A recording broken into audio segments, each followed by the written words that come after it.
گزشتہ سے پیوستہ ایام میں نے آپ سے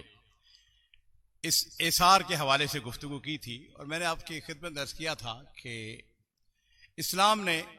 جو بہت ساری خوبیاں ہیں ان میں ایک ایثار کی خوبی بھی مسلمان کے اندر پائی جاتی ہے۔ اللہ تعالیٰ نے قرآن پاک کے اندر ارشاد فرمایا ہے وَيُؤْثِرُونَ عَلَىٰ أَنفُسِهِمْ وَلَوْ كَانَ بِهِمْ خَصَاصَةٌ۔ مسلمان دوسرے کے لیے ایثار کرتا ہے، وہ خود خواہش مند بھی ہے، حاجت مند بھی ہے، لیکن اس کے باوجود وہ دوسرے کے لیے مجسمہ ایثار بن جاتا ہے۔ میں نے اپنی ایک کتاب کے اندر اس واقعے کا ذکر کیا ہے کہ مسلم بن سعد وہ کہتے ہیں کہ میں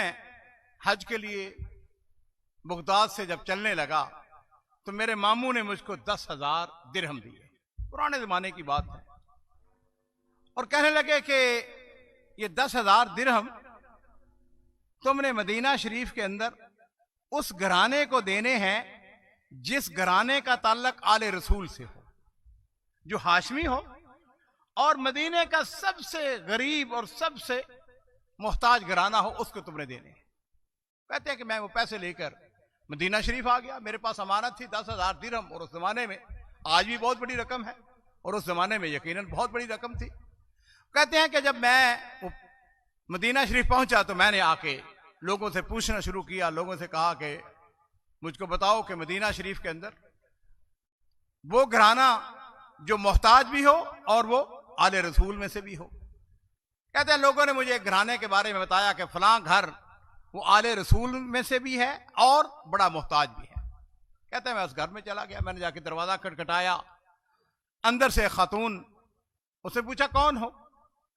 میں نے کہا کہ میں بغداد سے آیا ہوں اور میرے پاس امانت ہے 10,000 درہم، اور میرے ماموں نے یہ شرط رکھی ہے کہ اس گھرانے کو دی جائے جو آل رسول میں سے بھی ہو اور بڑا محتاج گھرانہ۔ اس نے کہا ارے واہ، تم نے جو شرط بیان کی ہے اس کے اوپر تو ہم پورا نہیں اترتے ہیں، ہم سے بھی زیادہ ایک گھرانہ ہے فلاں گلی کے اندر فلاں گھر، وہ ہم سے زیادہ محتاج ہے، ایسا کرو کہ یہ پیسے ان کو جا کے دو، ہمیں وہ ہم سے زیادہ محتاج ہے۔ وہ کہتا ہے کہ میں اس گھر میں چلا گیا، میں نے جا کے دروازہ ناک کیا، وہاں سے خاتون نے اب پوچھا کون ہو؟ تو میں نے کہا کہ میں بغداد سے آیا ہوں، میں اس طریقے سے مدینہ میں پہنچا، مجھے ایک گھر کے بارے میں بتایا گیا کہ وہ بڑا فقیر گھرانہ ہے، بڑا محتاج گھرانہ ہے، اور انہوں نے آپ کے گھر کے بارے میں بتایا کہ آپ زیادہ ہم سے محتاج ہیں۔ اس نے کہا اصل بات یہ ہے کہ اس نے جو بات کہی ہے وہ درست ہے، بات یہ ہے کہ ہم دونوں ہی محتاج ہیں، وہ بھی محتاج ہیں لیکن ہم بھی محتاج ہیں، تو تم ایسا کرو کہ یہ 10,000 درہم دونوں گھرانوں کے اوپر برابر تقسیم کر دو۔ عزیزان محترم، میں نے آپ کی خدمت میں پہلے بھی عرض کیا تھا،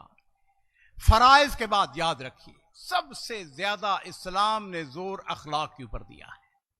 اور اخلاق کی جو بے شمار اس کی صفات ہیں، جو اس کی کیٹیگریز ہیں، اس کے اندر اثار اور قربانی بھی آتی ہے۔ انشاءاللہ کل پھر آپ کی خدمت میں اگر اللہ نے موقع دیا تو اثار کے حوالے سے مزید گفتگو کریں گے۔ ربنا تقبل منا انک انت السمیع العلیم وتب علینا انک انت التواب الرحیم وآخر دعوانا ان الحمد للہ رب العالمین۔